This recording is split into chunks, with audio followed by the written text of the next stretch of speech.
A paz do Senhor Jesus para todos os irmãos, glória a Deus, Deus seja louvado nesta noite, né? Nós estamos mais uma vez aqui na presença do Senhor, com mais uma lição na nossa escola bíblica. Quero orar por você agora neste momento. Senhor Deus e Pai, em nome de Jesus, te agradeço por essa oportunidade de mais uma vez estar aqui na tua presença, que possa nos dar sabedoria e entendimento, Pai, para lecionar, Senhor, esta lição, Pai. Ó Deus, tu possa dar, Senhor, entendimento aos teus filhos para aprender, meu Pai, este assunto tão importante. E assim, em nome de Jesus, nós te agradecemos. Amém. Glória a Deus, amados irmãos. Quero aqui agradecer a Deus, né, por estar novamente com vocês aqui, lecionando mais uma aula. Hoje a lição é de número 4, o estado intermediário dos mortos, né? Nós vamos aqui tratar um assunto muito polêmico com relação à existência, né, dos mortos e principalmente sobre o estado intermediário, ou seja, um estado intermediário quer dizer que está entre uma coisa e outra, né? Esse intermediário está entre algo que está acontecendo agora e intermediário de algo que vai acontecer depois. Vamos entender melhor a esse respeito, certo? Então, prestemos bem atenção.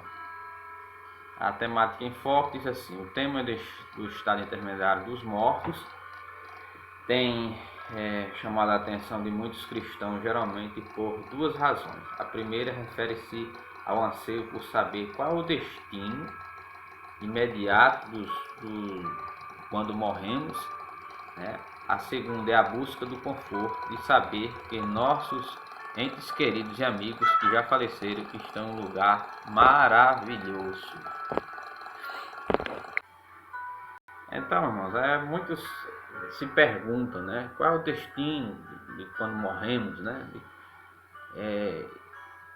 Muitas pessoas dizem: fulano passou desta para melhor, fulano bateu as botas, fulano foi para o céu, né? Então existem muitas lacunas, muitas curiosidades a respeito do destino, né, de quem morre aqui nesta terra e para onde vai. Nós vamos tratar desse assunto, trazendo sempre referências bíblicas a respeito disso, né? Para a gente saber onde os nossos entes queridos, né, que morreram, né, que já faleceram, se estão, né, num lugar maravilhoso lá no céu ou se estão em outro lugar. Então vamos aprender sobre isso. A leitura bíblica é bem conhecida, irmãos, está em Lucas 16, 19 a 31, né, que fala sobre a parábola e também a história, né? Nós teremos aqui diferenciar a parábola com história real, porque a parábola geralmente ela tem é feito através de figuras, né, de interpretação. Jesus sempre usava comparações, né, para explicar ou até mesmo omitir certos assuntos para quem escutavam as parábolas que ele falava. Mas quero dizer que aqui esse evento é uma parábola que tem um conto real, certo? Que aconteceu realmente. Então, vale salientar que essa história do rico e de Lázaro, né, aconteceu. Tanto é que uma parábola ela não cita nome de pessoas, e esta cita, né, já é mais uma evidência de que é uma história real, certo? Porque muitos dizem que é uma parábola, que Jesus estava falando só por simbologia. Não, era um conto real, certo? Então todo mundo sabe, né, da história de Lázaro, né? Havia um certo mendigo, um certo rico, vestido de linho finíssimo, vivia dias regaladamente, esplendidamente, né? Havia também um certo mendigo chamado Lázaro, que jazia cheio de chagas à porta daquilo, e desejava alimentar-se com migalhas que caíam na mesa do rico, e os próprios cães vinham lamber-lhe as chagas. E aconteceu que o mendigo morreu, foi levado pelos anjos para ser de Abraão, e morreu também o rico, foi sepultado, né? E no Hades ergueu os olhos, né, em tormento, viu de longe Lázaro do seu seio, clamando, disse: Abraão, meu pai, tem misericórdia de mim, manda que Lázaro molhe contra o seu dedo e refresque a língua, estou atormentado nesta chama. Disse, porém, Abraão, filho, lembra-te de que recebeste teus bens na tua vida, e Lázaro também de males, e agora este é consolado e tu atormentado. E além disso, está posto um grande aviso entre nós e vós, e de sorte que se quisesse passar daqui para vós, não poderia nem tampouco de lá passar para cá. Então, ele disse, né, rogue-te, pois, Abraão, é o melhor. O rico disse assim, rogue-te, pois, pai, que mandes a casa de meu pai, né, pois tem 5 irmãos, por causa deste testemunho, não venham também para esse lugar de tormento. Disse-lhe Abraão, eles têm Moisés e os profetas, ouça-nos. Disse-lhe ele, não, Abraão, meu pai, mas algum dos mortos fosse ter com ele, arrepender-se-iam. Porém, Abraão lhe disse, se não houve a Moisés e aos profetas, tampouco acreditarão de que um dos mortos ressuscita. Então, irmãos, essa é uma passagem, nós vamos do rico de Lázaro, nós vamos decifrá-la lá na frente. Por isso que eu estou lendo rapidamente, para nós entendermos, né, entendermos melhor dessa história, né, que Jesus disse a respeito desses dois personagens. Introdução. Aqui, nesta lição, teremos um assunto de grande importância, tanto para a nossa compreensão, quanto, deixa eu ajeitar aqui a câmera, quanto para os filhos de Deus, né? Enquanto filhos de Deus, quer dizer, quanto para a nossa precaução contra as falsas doutrinas, né? Então, vamos ver aqui, nós temos essa ilustração aí a respeito de quem morre e vai para qual destino, é o que nós vamos ver. Abordaremos alguns questionamentos do estado intermediário dos mortos. Para onde vão os mortos, os nossos irmãos, né, irmãs em Cristo, que morreram antes do arrebatamento? E os ímpios, o que acontecerá com eles depois que falecem, né? Eis a pergunta, né? Os irmãos, o destino dos ímpios e o destino dos salvos, certo? Agora, irmãos, antes de nós continuarmos, quero aqui diferenciar duas mortes, né? Tem sabia que nós morremos, quer dizer, o ser humano ele pode morrer duas vezes, né? Tem a morte física e a morte espiritual. Irmão, quer dizer que tem duas mortes? Sim, existem duas mortes, certo? A primeira morte e a segunda morte. E qual é a primeira morte? A primeira morte é aquela morte que o ser humano morre fisicamente, né? Ou seja, o corpo físico se separa da alma, né? E vai até Deus. E existe a morte, né? Que é a segunda morte, que é a morte espiritual, onde acontece, né? Que a primeira passagem que nós vemos lá em Gênesis, que Deus disse assim, Abraão, de toda a árvore do jardim comerás, menos a árvore do conhecimento do bem e do mal. Não tem aquela parte? E Deus advertiu, disse, se comerdes, certamente o que? Morrerás. Então essa morte que Deus estava falando aí era a morte espiritual, a segunda morte, né? A morte que o homem adquiriu quando desobedeceu a Deus. Quando em Gênesis Adão comeu, e Eva também comeu do fruto, eles morreram. Mas eles permaneceram vivos fisicamente, mas morreram espiritualmente. Então são duas mortes, né, espirituais. Então tem várias passagens, né, sobre a morte física, né, a morte física. Tem várias passagens aqui que a gente vê, né, a respeito da morte física, que cita lá em 2ª carta de Paulo aos Coríntios, capítulo 5, versículo 1 e 8, certo? Diz assim, mas temos confiança e desejamos antes deixar este corpo para habitar com o Senhor. Então, é uma morte física. E a espiritual, né, como eu falei, a morte espiritual aconteceu quando Adão desobedeceu, né?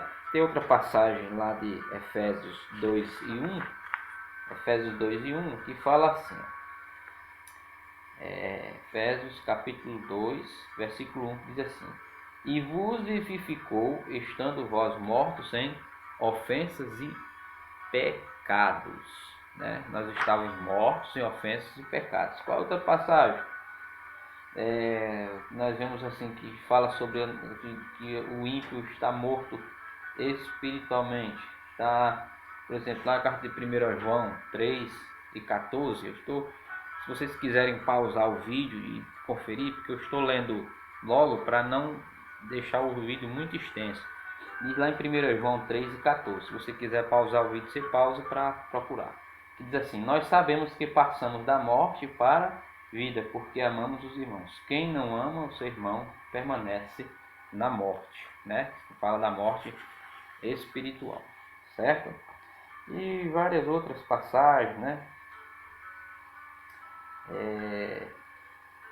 Lá em João, em 1 João também, ou melhor, em Apocalipse: Conheça as tuas obras, que tens nome, que vives e estás morto, né? Também fala lá, fala também na parte lá em Efésios 2, estando nós ainda mortos em nossas ofensas, nos vivificou juntamente com Cristo, pela graça sois salvos, né? Estavam mortos em nossas ofensas. Efésios 2:5 também fala. Ou seja, irmãos, fala a referência de duas mortes, tá? A morte espiritual e a morte física, né? Então, quando aconteceu a primeira morte espiritual, foi quando, né, através de Adão e Eva, né, desobedeceram. Deus disse certamente morreriam se comessem, e morreram espiritualmente, né? Depois vieram a morrer fisicamente, né? A Bíblia diz que Adão morreu com 930 anos, né? Morreu fisicamente. Então, Adão, naquele momento, foi registrado tanto a morte espiritual, quando comeu do fruto proibido, quanto a morte física, né? Que houve a separação do corpo físico da alma, né? Então, a morte física é essa. Amém? Então, envolve essas duas mortes, irmãos. Envolve a morte espiritual, já está dizendo, é uma morte que perdura eternamente, né? Que a pessoa, quando morre espiritualmente, se continuar morto espiritualmente e não aceitar a Cristo como Salvador e ser livre da condenação, ele passa a não morrer mais espiritualmente. Mas se ele morrer fisicamente e ainda morto espiritualmente, terá a condenação eterna. Não estou entendendo? Então é interessante a gente saber separar essas duas mortes, tá certo? Tá ok? Bom, vamos continuar. Esperamos que você tenha um rico aprendizado, boa aula, que o Senhor possa abrir o nosso entendimento, os nossos corações, para que cada dia possamos ser mais instruídos na palavra de Deus. O destino dos justos. Nós vamos ver primeiro ponto 1, destino dos justos. Quem é considerado justo? Sabemos que, em primeiro lugar, é importante ressaltar de quem estamos falando quando mencionamos os justos. Entendemos justos por aqueles que são salvos por Cristo através do seu sacrifício vicário, que tira todo o pecado. Então, irmão, justo está falando dos crentes salvos, certo? Não aquele justo, né? Como nós vamos ver aqui na próxima, né? Não estamos falando de pessoas justas pelas obras que fazem, né? Existem muitos justos com relação a obras, né? Pessoas que fazem bem ao próximo, né? Que contribuem para ajudar o ser humano. Tem pessoas justas, né? No caso das obras, mas é preciso ser justo também espiritualmente, porque o salvo, ele é salvo não é porque ele faz boas obras, ele fez boas obras, ele é salvo pela misericórdia de Jesus na vida dele, na nossa vida. Então nós, sendo justos, nós praticamos boas obras. Não podemos assim trocar aquela questão de justo só porque fulano é bom, dá esmolas, faz caridade, aí ele vai para o céu. Não, o ser humano precisa aceitar a Jesus como Salvador, certo? Para se tornar justo, né, diante de Deus, e ser um justo homem de boas obras aqui na terra, certo? Nós não somos salvos pelas obras, né? Nós somos salvos pela graça. Como diz a palavra de Deus, pela graça sois salvos, certo? Não é mérito nosso. Então, entenda que justo está falando do justo salvo na pessoa de Jesus. Justificados por Cristo, isso, né? Com isso salvas, né? Então nós estamos aqui falando a respeito da justificação por Cristo, porque nós somos justos pela misericórdia de Deus em nossas vidas, certo?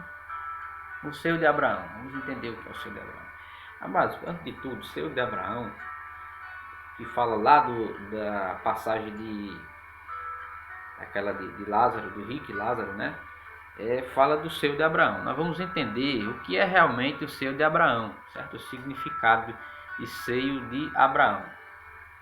O texto, né, de Lucas 16 nos diz, né, a respeito de Lázaro, após a morte, foi levado ao seio de Abraão. E lá a passagem, né? E chegou o dia em que o mendigo morreu e os anjos o levaram para junto de Abraão.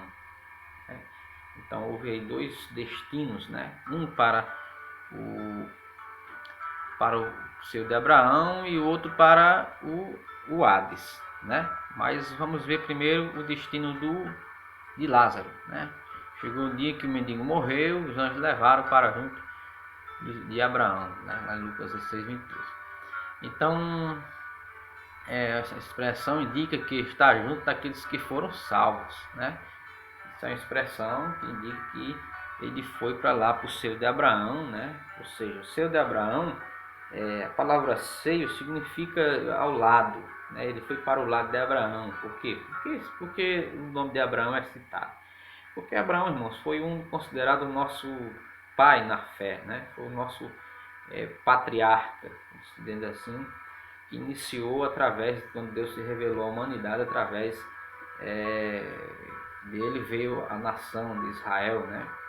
Então, e foram prometidas, né, muitas promessas a Abraão. Por isso que foi considerado o seio de Abraão, porque lá é o destino dos justos. Mas devemos lembrar o seguinte, que seio de Abraão também é o local chamado paraíso, né?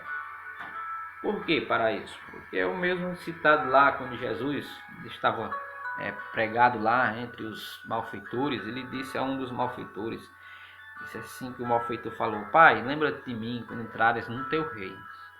E Jesus, já olhando para ele, disse: na verdade te digo que hoje mesmo estarás comigo no paraíso. Então o seio de Abraão, né, o local onde os justos irão e morrem, são salvos e morrem, né, fisicamente, eles vão para o seio de Abraão, ou paraíso, certo? O local lá de descanso, né, onde estarão juntos com Cristo lá, né? Estarão, porque Jesus disse: estarás comigo no paraíso. Então, estão lá aqueles que morreram em Cristo no paraíso ou no seio de Abraão, certo?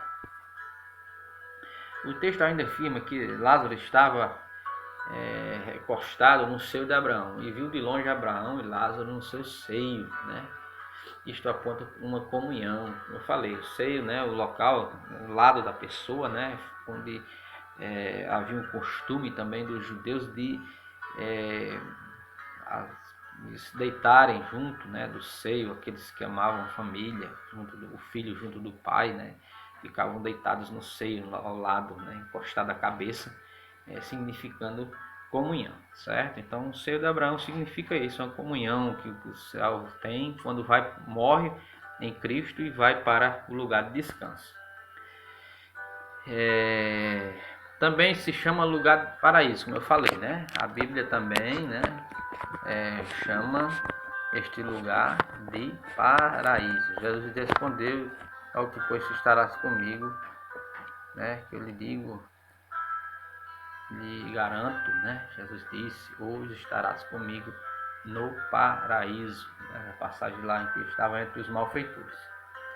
O seio de Abraão, paraíso, é um lugar preparado por Deus para que os salvos que morreram antes do arrebatamento possam guardar o seu destino, certo? Um local de descanso, né? aqueles que morrem, né, e vão para lá, para esse lugar maravilhoso, né? Então aí esse lugar, né, a igreja, né, já estará na alegria e consolo, né, da presença de Cristo, os que morreram, né, no paraíso, glória a Deus. Esse lugar provisório, né, terminará no arrebatamento da igreja, onde os que dormem ressuscitarão primeiro. Então, irmãos, a parte intermediária dos mortos acontece quando, por exemplo, alguma pessoa salva morre em Cristo. Ela está lá, né, em Cristo, no paraíso, mas quando acontecer o arrebatamento da igreja, que será o próximo evento, a Bíblia diz, né, ó, pois dada a ordem com a voz do arcanjo, ressoar da trombeta de Deus, o próprio Senhor descerá do céu e os mortos em Cristo ressuscitarão primeiro, certo? Isso aqui é o arrebatamento da igreja. Então, quem vai ressuscitar primeiro? Os mortos em Cristo. Aí você pergunta, e os ímpios? E os que morreram sem Cristo? Vão continuar no seu estado ainda, esperando. Aonde? Nós vamos já falar onde eles estão, certo? Nós vamos já falar onde eles estão. Os mortos que morreram sem Cristo, os ímpios. Mas estamos falando dos mortos que morreram com Cristo. Eles vão ressuscitar primeiro, diz a Bíblia. Aí diz mais no versículo 17: depois nós que ficarmos vivos, seremos arrebatados juntamente com ele nos ares, nos céus, certo? Então, irmãos, essa é a promessa, a principal promessa que nós temos, né? Principalmente daqueles que morreram em Cristo, vão ressuscitar. E como é que eles vão ressuscitar? Vão ressuscitar com corpos glorificados, certo? Aquele lá que estava lá, já tinha virado pó, né? Ali, os corpos que dormiam. Lembrando, irmãos, que o estado dos intermediários dos mortos, nós vamos ver lá na frente, que não estão dormindo. A Bíblia fala de dormir na questão do corpo físico, que está lá na tumba, né? Dormindo quer dizer parado. Mas o nosso espírito, a alma, né? Ela não dorme, ela tem consciência. Por quê? Porque nós vemos lá na passagem do rico e Lázaro, o rico quando morreu e Lázaro, né? Rico falou lá, teve plena consciência, estava vivo, né? E conversando com Abraão, nós vemos a passagem, né? Ou seja, não vai ter essa história de dizer que estava dormindo, vai ter consciência, vão estar plenamente conscientes, certo?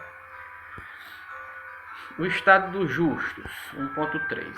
Como será que esses justos estarão nesse maravilhoso lugar?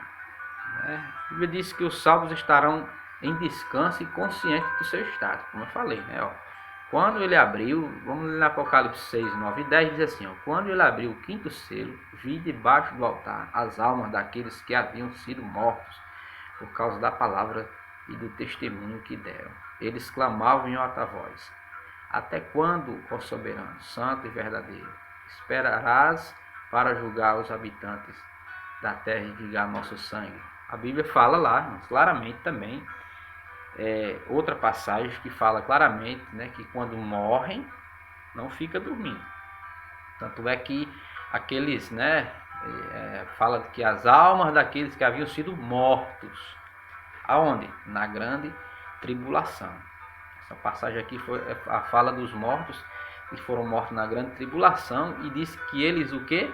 Clamavam em alta voz. Então eles não estavam dormindo, estavam conscientes, certo? Então mais uma passagem que comprova, né? Além da passagem lá de Lucas do rico e Lázaro, né? Também tem a passagem de Apocalipse falando do respeito dos mortos que estavam lá, né? Dando testemunho, né? E estavam clamando em alta voz a respeito de vingar o sangue deles, né? Que foram mortos por ocasião da grande tribulação. A palavra de Deus compara esse descanso à ideia de dormir, né? Eis que eu lhes digo um mistério: nem todos dormiremos, mas todos seremos transformados. Lá em 1 Coríntios 15, 51.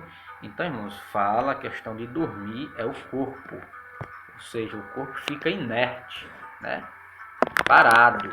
Está falando do corpo físico, não da parte de espiritual, certo? Tem muitas seitas aí, algumas seitas, principalmente as Testemunhas de Jeová e os Adventistas do sétimo dia, falam que a nossa alma, ela dorme. Não, né? Nós já vimos as passagens de que não acontece isso. Porque essas passagens aqui de Coríntios, né, nem todos dormiremos. A parte de dormir, entenda, a parte que o corpo vai ficar inerte, dorme. Tanto é que quando nós vemos, irmãos, aquela passagem lá de quando Jesus ele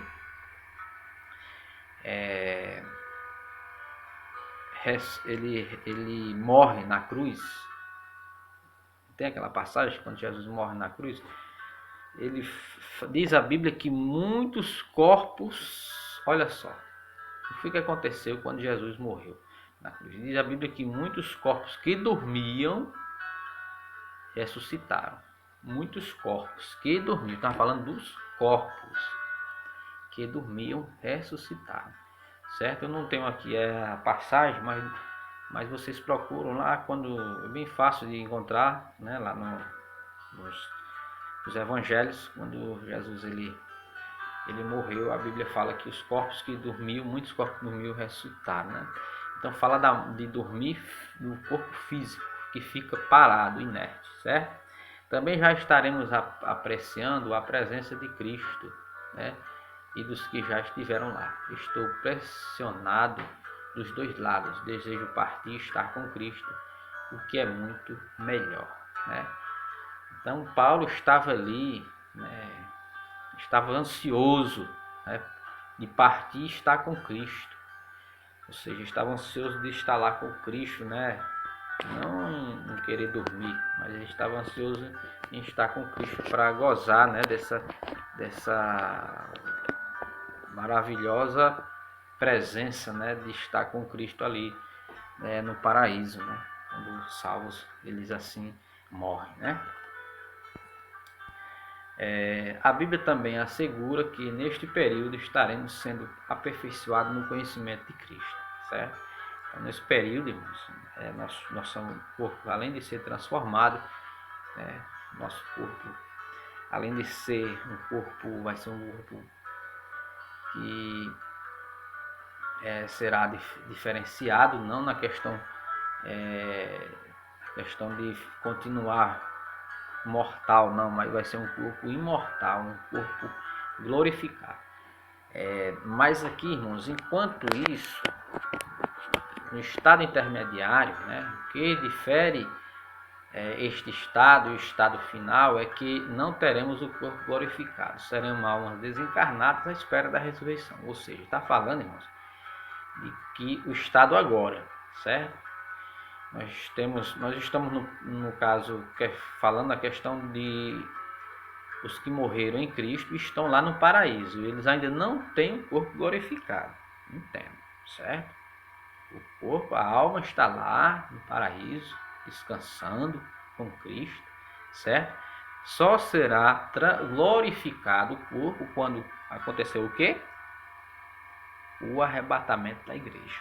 Então, quando acontecer a primeira ressurreição.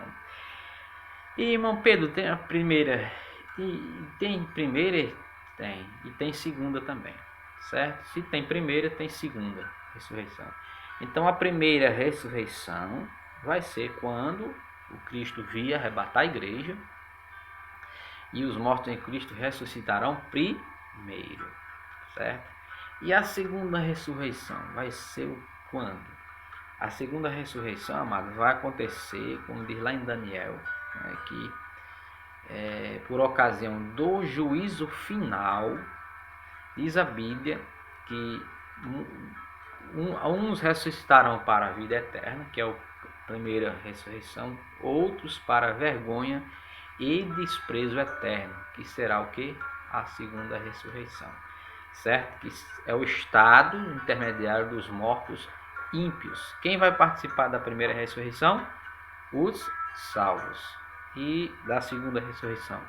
Os ímpios, que continuarão mortos e continuarão lá. Não vão ressuscitar no arrebatamento da igreja, só os salvos.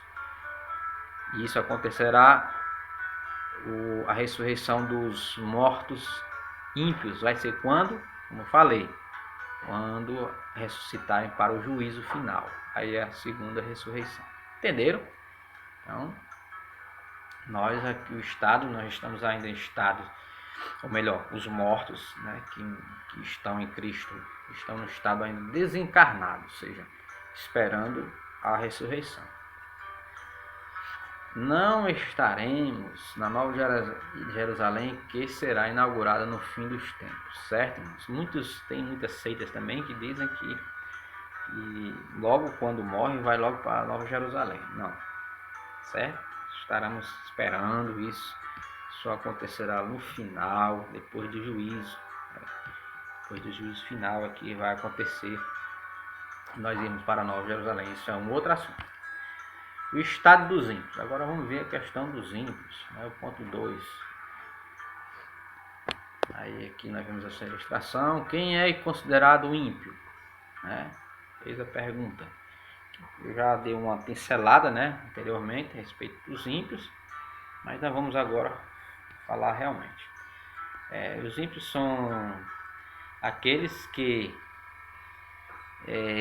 não aceitaram a obra de Cristo em suas vidas, certo? Esses são os ímpios, né? Rejeitaram a salvação em Cristo, né? São aqueles que não querem nada com Deus, ou se querem, não têm forças para querer voltar. Os ímpios são esses, certo? Por isso não foram salvos, justificados, vivificados e santificados. Certo? Não foram salvos, justificados, vivificados e santificados. Agora caminharão rumo ao sofrimento eterno. Então, os ímpios, tanto mortos, vamos falar dos ímpios vivos, aqueles ímpios que estão vivos, se eles não aceitarem a fé, não aceitarem a obra de Cristo salvadora, quando morrerem fisicamente, vão morrer espiritualmente, né? Ou seja, que é a segunda morte. Agora tem outro tipo de... Tem primeira e segunda morte? Tem. Falei da primeira ressurreição e segunda ressurreição. A primeira morte é a morte física, mas existe outra morte chamada morte espiritual, como eu falei lá no começo, né? Mas a segunda morte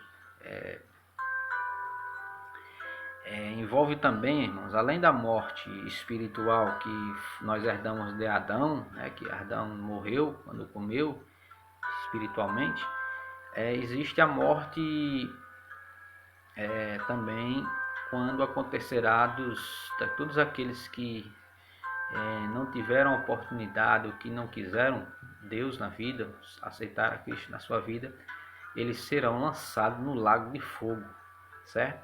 E onde é que está essa passagem, irmão Pedro? Vamos procurar agora. Procure aí na passagem de Apocalipse, Apocalipse capítulo 20, versículo 14 até o 15.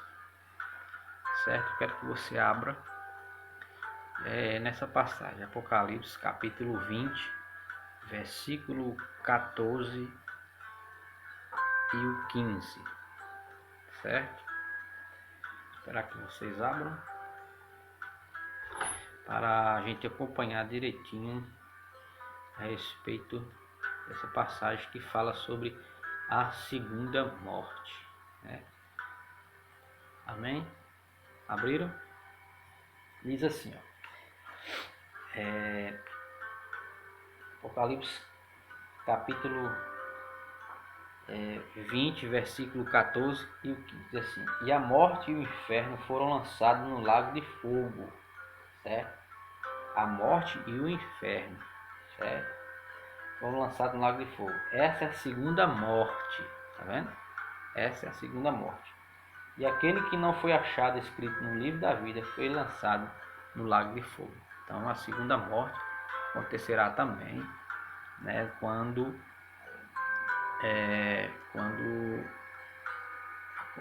o juízo final for concluído e houver até a sentença, então a sentença será lançado. Foi lançado também Satanás e seus anjos, né, que isso aconteceu quando Satanás ele foi aprisionado e foi solto por um momento. E nós vamos ver a questão da guerra do Armagedon. Depois que quando acontecer a guerra do Armagedon e que Satanás for derrotado, ele será lançado no fogo, né, no lago de fogo, juntamente com os anjos, né? Isso, primeiramente Satanás será lançado. Depois do juízo final é que os ímpios que morreram sem Cristo vão ser também lançados no lago de fogo, como diz Apocalipse, tá certo? É um tema meio assim que a gente precisa compreender, mas saibamos o seguinte, que os ímpios são as pessoas que não estão sem Cristo, certo?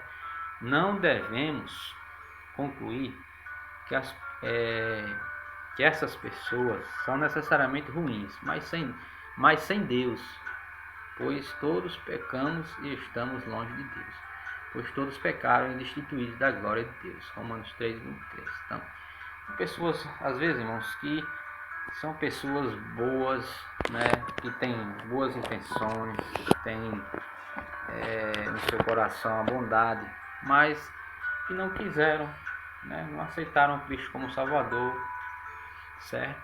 São consideradas boas no bom sentido, mas que para alcançar a salvação, irmãos, ela precisa sair, tem que aceitar o plano de salvação de Jesus. Não basta ser somente bom, tem que também ter a salvação em Cristo, né? Porque pelas obras nós não somos salvos, é pela graça do Senhor, tá bom? O Hades, certo, irmãos? Vamos falar sobre o Hades. É um local onde, lá na passagem de Rico e Lázaro, fala sobre o Hades, né? Onde o rico foi, né, para o Hades. Voltemos ao texto de Lucas, né, onde fala sobre o Hades, que é para onde o rico foi enviado após a morte. Aí diz aí a passagem, ó, no Hades, onde estava sendo atormentado, ele olhou para cima e viu Abraão de longe, com Lázaro ao seu lado. Lucas 16:23. Mas que lugar é esse? Eis a pergunta, o Hades. Irmãos, a palavra Hades vem do grego e significa Seol ou inferno. É a mesma coisa de inferno. No Antigo Testamento, irmãos, a palavra Seol hebraica, né, a palavra hebraica Seol no Antigo Testamento também significa inferno ou lugar dos mortos, certo? Então Hades também significa, né, que o Hades é uma derivação da palavra no grego, né, que significa também lugar dos mortos, certo? Seol, Tártaro, então são todas as palavras que direcionam para o inferno, né? É o estado intermediário onde estão os mortos ímpios, certo? Então vamos ver aqui. Qual o estado intermediário dos salvos? É o paraíso, e também foi mencionado como seio de Abraão. Qual o estado intermediário dos ímpios? O Hades, ou inferno, certo? São o estado intermediário dos ímpios. Então, esse lugar, nós vemos aqui, ele fala assim, vale ressaltar que o Hades não é inferno. Mas eu discordo dessa ilustração, porque assim, eu vou explicar por que ele diz que o Hades não é o inferno, certo? Vamos explicar. A palavra de Deus utiliza outras nomenclaturas para designar inferno. Qualquer que disser louco corre o risco de ir para o fogo do inferno. Sheena, pois Deus não poupou os anjos que pecaram, mas lançou no inferno. Irmãos, o Tártaro, devemos aqui entender o seguinte, que essa ilustração aqui desse slide que esse estudioso fez a respeito de Hades, que não é o inferno, é um inferno sim, certo? Mas devemos lembrar o seguinte, que inferno, a palavra inferno, ela tem vários significados, como eu vi aqui, ó, tem Geena e Tártaro, né? Mas também nós vamos ver aqui, quero que você abra, né, que é muito importante. Nós vamos ver aqui também que inferno significa túmulo ou cisterna, certo? Significa, também tem essa significação da palavra, certo? Quando é que inferno significa local de tormento e não sepultura? Vamos lá, Salmo 9:17 diz assim, ó: os ímpios serão lançados no inferno, que lá inferno no hebraico é Seol, né? E todas as nações que se esquecem de Deus, certo? Então, essa palavra inferno, lá que significa Seol, significa inferno mesmo, propriamente dito. É o local onde os mortos estarão, certo? Os mortos ímpios. E quando é que significa sepultura? Uma passagem aqui na palavra de Deus, nós vamos também ver, certo? Aqui, ó, em Salmo 55:15, fala aqui da passagem. Diz assim: a morte os assalte e os vivos desçam à cova. Aqui essa palavra cova aqui também tem o significado de inferno, né? E porque há maldade nas suas moradas e no seu íntimo, certo? Então,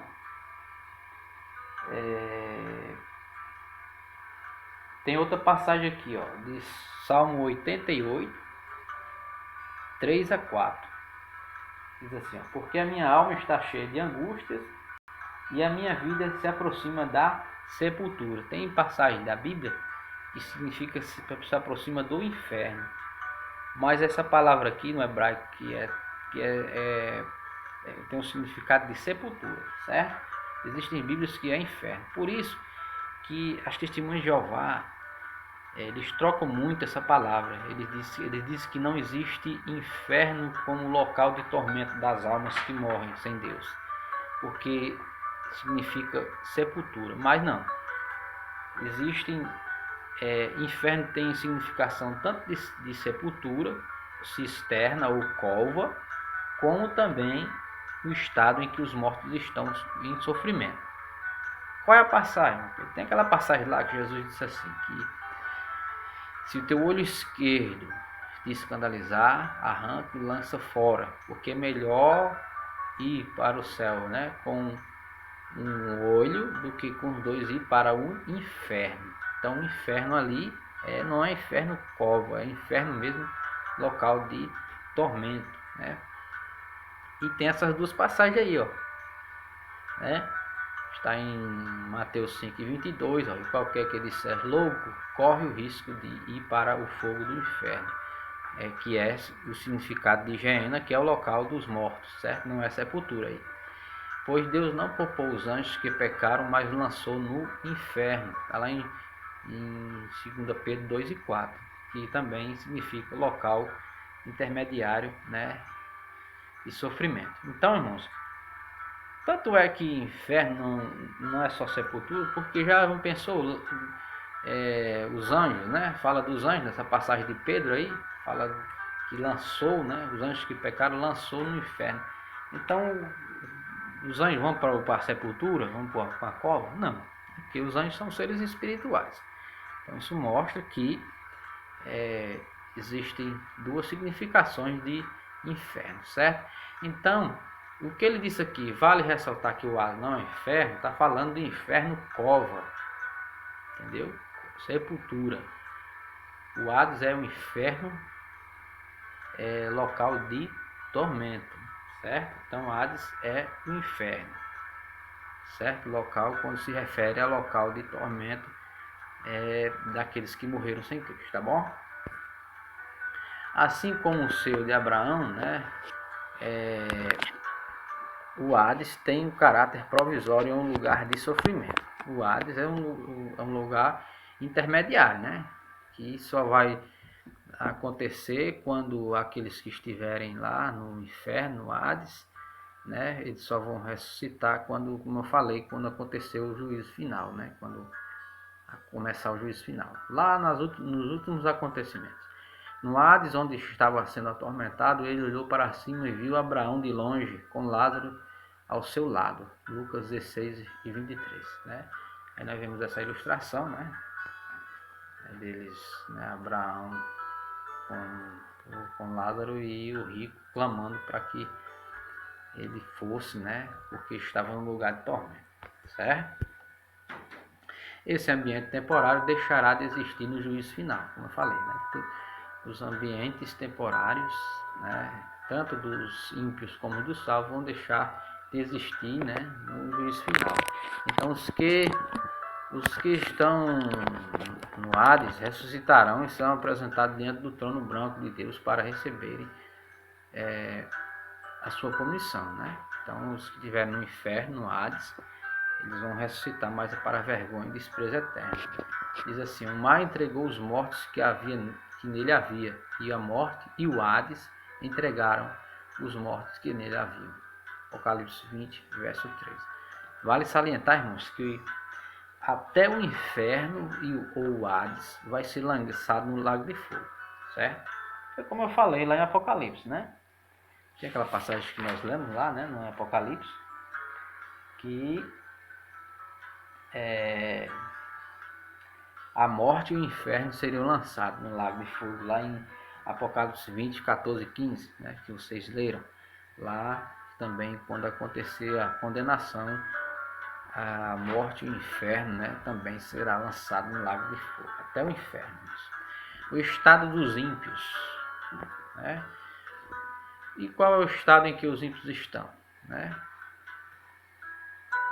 Certo? Qual é o estado deles? Os ímpios terão a consciência de onde estão e por que estão ali. Tem muitas seitas que dizem que quando os ímpios morrem, eles, tanto os ímpios como os salvos, eles primeiro assim, que os ímpios, as testemunhas de Jeová, principalmente os testemunhos de Jeová, falam que quando os ímpios morrem, eles morrem e esquecem de tudo, eles não existem mais, a existência acaba, né? Outra falácia, né? Não existe base bíblica para isso. Então chamou o pai Abraão: tem misericórdia de mim, e manda que Lázaro molhe a ponta do dedo da água e refresque a minha língua, porque estou sofrendo muito neste fogo, né? Então mostra que aqueles que morrem, né, sem Cristo, eles têm consciência, como também os salvos têm consciência quando vão para o paraíso. Os ímpios também têm consciência, porque terão consciência do sofrimento. Mas imagine aí a situação do ímpio, né? Tanto no estado intermediário em que eles estão no Hades ou no inferno, estão em um sofrimento, e depois, no final de tudo, irmãos, ainda depois do julgamento, vão ser lançados no lago de fogo. Meu irmão, se a gente for assim imaginar, né, algo terrível, né? Não temos nem como compreender a dimensão desse sofrimento. E sentimos assim muito triste quando a pessoa, né, morre sem Cristo, irmãos. É algo muito tremendo, muito triste demais. A questão do destino, né, dessas pessoas. Muito triste. As palavras usadas para designar tormentos neste texto são, aí tem a palavra basanos e o odunão, né, que aí é no caso no hebraico, né, no hebraico essa língua, são ideias de tortura oriunda dos sintomas de uma doença grave e uma angústia que consome a alma. Então, é a palavra grega, certo? Então, elas são usadas aí, irmãos, para designar essa significação, né? Tortura oriunda dos sintomas de uma doença grave. Então, é muito triste, irmãos, né? Pessoas que ficam agonizando aí com doenças graves, é mais ou menos parecido lá no inferno, onde estão os mortos sem Cristo, né? As palavras usadas para designar também, irmãos, aqui, fala lá em Lucas 16, 26 assim, ó, e além disso, entre vocês e nós há um grande abismo, de forma que os que desejam passar do nosso lado para o seu, do seu lado para o nosso, não conseguem, certo? Então, irmãos, este lugar também é marcado pela distância da presença de Deus, certo? É um local distante, né, que existe esse abismo, né, que não pode, né? Então, também tem refutando aí a ideia de que as pessoas que morrem vêm aqui para a Terra, vêm pedir algo. Não existe isso, certo? Depois que tanto o salvo em Cristo como os ímpios, quando eles morrem, certo? Fisicamente, eles ou vão para o paraíso ou vão para o Hades, o inferno. Lá não tem como eles virem para cá, porque existe esse abismo, né? Nem os de lá passar para cá, nem os de cá passar para lá. E também, irmãos, refuta a ideia de que na Bíblia não existe, né, pessoas que já morreram sair daqui desse plano, né, físico, foram para o espiritual, vieram para cá. Mas eu dizer que fulano de tal viu a mãe dele, viu o pai, o tio, seja quem for, falando com ele. Não, ali ele pode ter visto um vulto, ou ele imaginou que fosse, mas ali não é outra coisa, é o próprio inimigo ou os demônios, né? A Bíblia diz que Satanás ele se transfigura até em anjo de luz para enganar, certo? Então são demônios que querem enganar, né? E usam de ilusão para dizer que um parente seu morreu e veio falar com você. Isso é mentira, certo? Não tem. Porque o destino é um só e não tem para onde ir. O texto nos indica que, né, os ímpios estarão cônscios do seu futuro, isto é, o inferno, certo? Eles estarão lá conscientes, sim, certo? Estarão conscientes de que lá onde eles estão, o que eles estão passando, certo? Não vão estar inconscientes, mas ter totalmente consciência do que estão fazendo. Isso causa um sofrimento que não conseguimos achar equivalência nessa vida terrena, certo?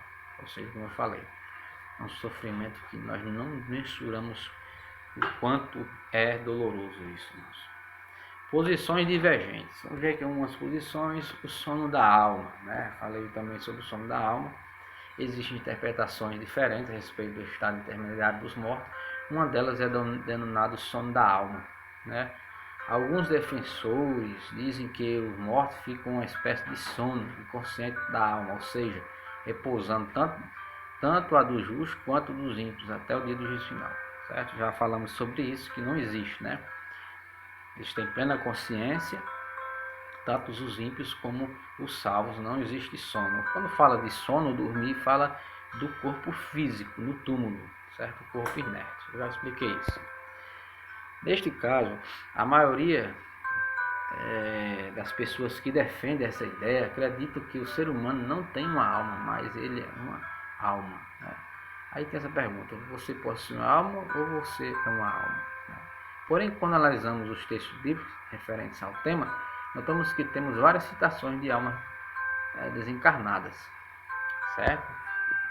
Quando ele abriu o quinto selo, vi debaixo do altar as almas daqueles que haviam sido mortos por causa da palavra de Deus e do testemunho que deram. Então, irmão, nós temos uma alma, né? Nós somos, por quê? Porque somos uns seres dotados de três estados, né? Nós temos o corpo, a alma e temos o espírito. O corpo físico é o corpo que nos liga aqui à terra, né? E a alma e o espírito é o que nos liga a Deus, certo? Então, existem pessoas que dizem que nós somos almas, não existe essa história de corpo, alma e espírito. Nós somos alma, não. Existe a diferenciação, a separação dessas três coisas, certo? E que nós vemos aqui a respeito das almas, né, que haviam sido mortos, então mostra que a alma estava fora porque estavam já mortos e as almas estavam clamando, né? Estavam ali, que estavam debaixo do altar lá em Apocalipse clamando. Então eram almas que após morrerem estavam debaixo do trono, certo? Não estavam dormindo não. Por esta razão, não é bíblico que estaremos em situação de inconsciência, certo? Não é bíblico. Não é bíblico isso, nós estaremos totalmente conscientes. Eles interpretam mal alguns textos, lá em Atos 7,60, certo? Fala, os textos lá, quando fala de dormir, lá em 1 Coríntios 15:51, que diz lá, nem todos dormiremos, né? Quando fala dormir, como eu já falei, não é dormir espiritualmente, é dormir fisicamente, certo?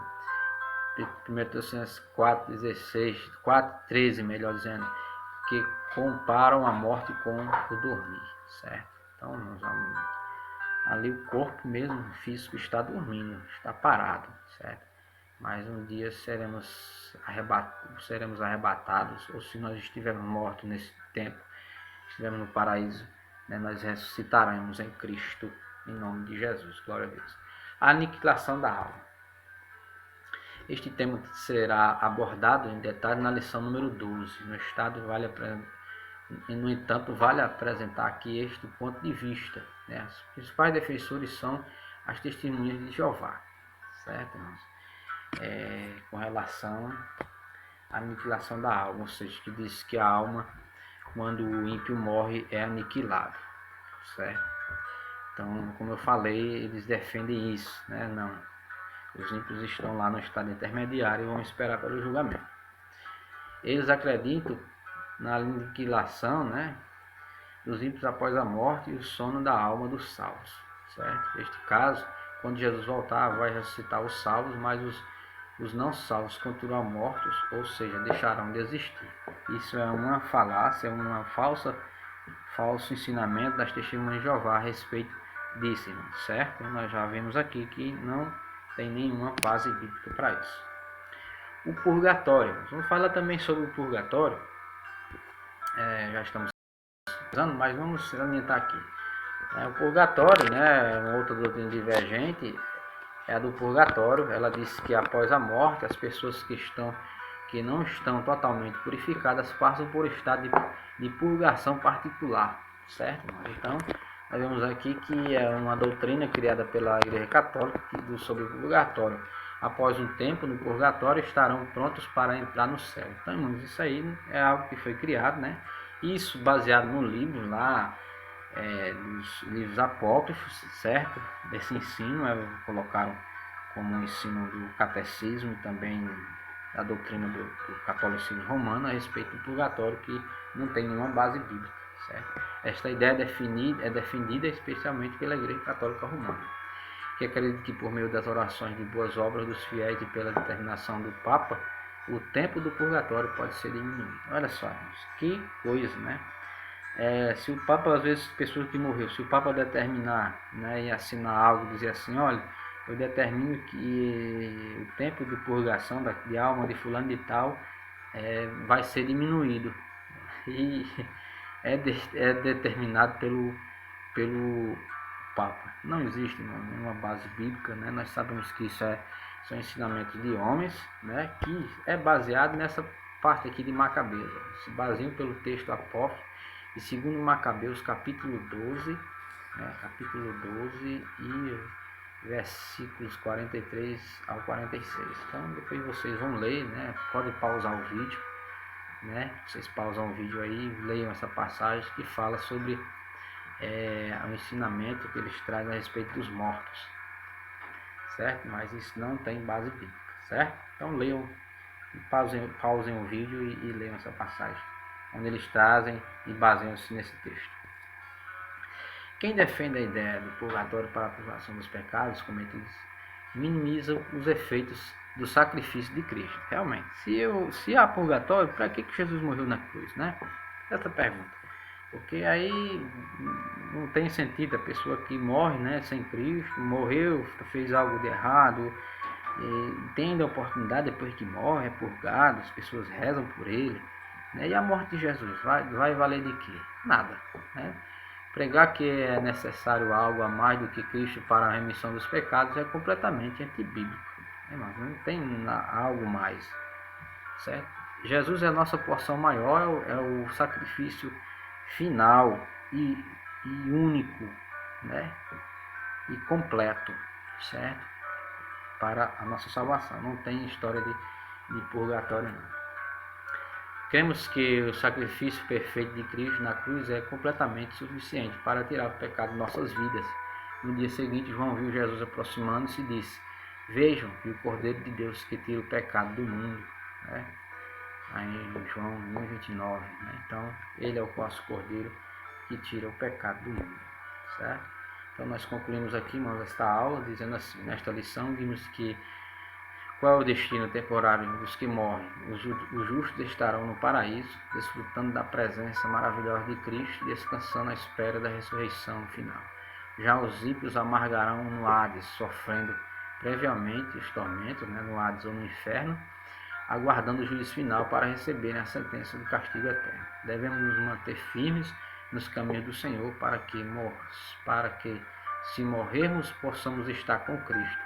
Se não permanecermos fundamentados em Deus, podemos ser pegos de surpresa pela morte e, infelizmente, ir para um lugar terrível. Então, vamos nos manter firmes, amados irmãos, em nome de Jesus, para que quando nós morrermos, se Jesus não arrebatar a igreja, nós estejamos com Cristo lá na eternidade. Amém? Vou orar concluindo. Senhor Deus, muito obrigado por mais uma aula. Obrigado pelos teus filhos que assistiram, Pai, e assim abençoa cada lar, cada família, Senhor. Em nome de Jesus, meu Pai, nós te agradecemos por tudo, Senhor, e nos permite que na próxima lição estejamos aqui mais uma vez, querendo o Senhor. Em nome de Jesus. Amém. Que a graça do nosso Senhor e Salvador Jesus Cristo, o amor de Deus, nosso Pai, e a comunhão consoladora do Espírito Santo seja derramado sobre toda a igreja, desde agora e sempre. Amém. Deus abençoe. Até a próxima, querendo Deus, em nome de Jesus.